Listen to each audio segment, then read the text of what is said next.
ጀሃነም 7 በሮች አሉት። ከመጀመሪያው እስከ 6ኛው በር የሚገቡት ፍጥረታት እነዚህና እነዚህን ይመስላሉ አለና ገለጸላቸው። 7ኛው ግን የሚገባውን ማውጣት ከበደው። ያ ጅብሪል በ7ኛው የሚገባውን አትነግረኝም? ምን አሉ ነብዩ ሰለላሁ ዐለይሂ ወሰለም። እነዚያማ በዚያ በር የሚገቡትማ ካንተ ኡመት ከባድ ወንጀል ሰርተው ተውበት ሲያደርጉ የሞቱት ናቸው አላቸው። ይህኔ እኛ ታላቅ ነቢይ ራሳቸውን ሳቱ። ጅብሪልም እስኪነቁ ራሳቸውን ጭኑ ላይ ያደረገና ጠበቃቸው። ሲነቁም ያ ጅብሪል መከራዬ በዛ፣ ሐዘኔም በረታ፣ ከኔ ኡመት ጀሃነም የሚገባለን አሉት። አዎ ታላላቅ ወንጀልን የሚሰሩት አላቸውና አብሯቸው ያለቅስ ገባ። ረሱሉ ይሄኔ ያ ጅብሪል አንተም ታለቅሳለህ? ጅብሪልም እንዴት አላለቅስ? የኔንስ መጨረሻ በምን አውቃለሁ? ኢብሊስ እኮ ከመላእክት በላይ አላህን ይገዛ ነበር አላቸው።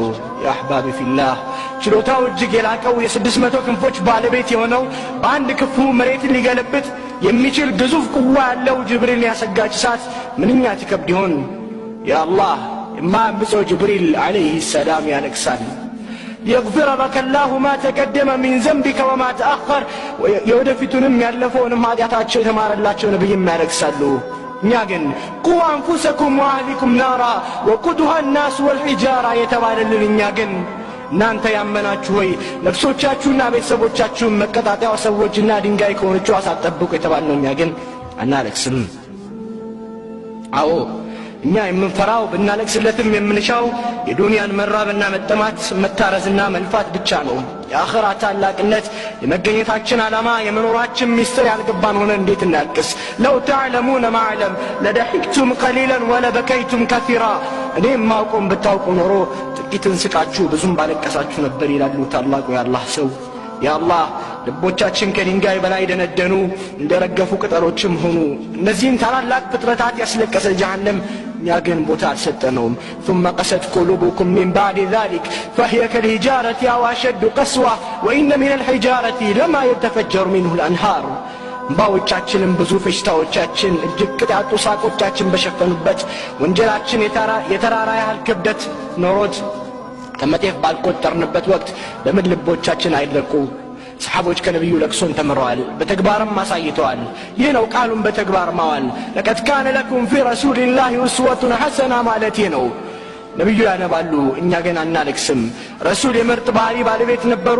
የእኛ ባህሪ ግን ከብርጭቆ ወረቀት በላይ ይሻክራል። ረሱሉ ከውጫዊ ቅርጽ በላይ ቀልብን ያርሙ ነበር። እኛ ግን ቅርጻችንን በማሳመር ኢስላምን ቡቲክ ውስጥ አስቀርተነዋል። ረሱል የመከሩት ሁሉም በራሱ አይብ ላይ ተቆጣጣሪ ይሆን ዘንድ ነበር። እኛ ግን የራሳችን እውራን ለሌላው ማጉያ መነጽርን እንጠቀማለን። ያ ግን ረሱልን የምንከተለው በምንድን ነው? ፈላ ወረቢከ ላ ዩእሚኑን ሐታ ዩሐኪሙከ ፊማ ሸጀረ በይነሁም ثم لا تجدوا في أنفسهم حرجا مما قضيت ويسلموا تسليما።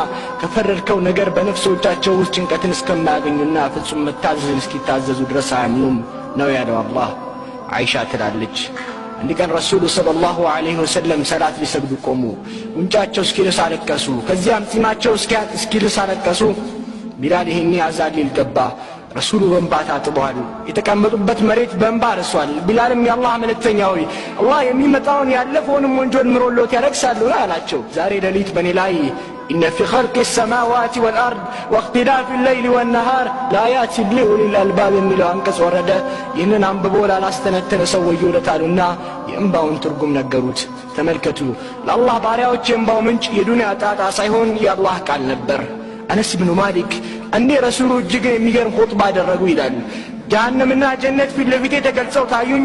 እንደ ዛሬ ቀን መልካምና መጥፎ ሁኔታቸውን በዝርዝር አይቼ አላውቅም ነበር አለ። እዛም ነቢዩ እኔም ማውቀውን ብታውቁ ኖሮ ጥቂትን ስቃችሁ ብዙም ባለቀሳችሁ ነበር አሉ። ይህኔ ሰሓቦች ከምን ጊዜውም በተለየ ሁኔታ ውስጥ ነበሩ። ፊታቸውን ሸፍነው ድምፅን አውጥተው አለቀሱ። አዎ ሰሓቦች እንደ ከዋክብት ናቸው። ማናቸውን ብትከተሉ ቅንም መንገድ ትመራላችሁ። ያ ትውልድ ያ የቁርአን ትውልድ እንዲያ ነበር ልቡን በእንባ ያጸዳው።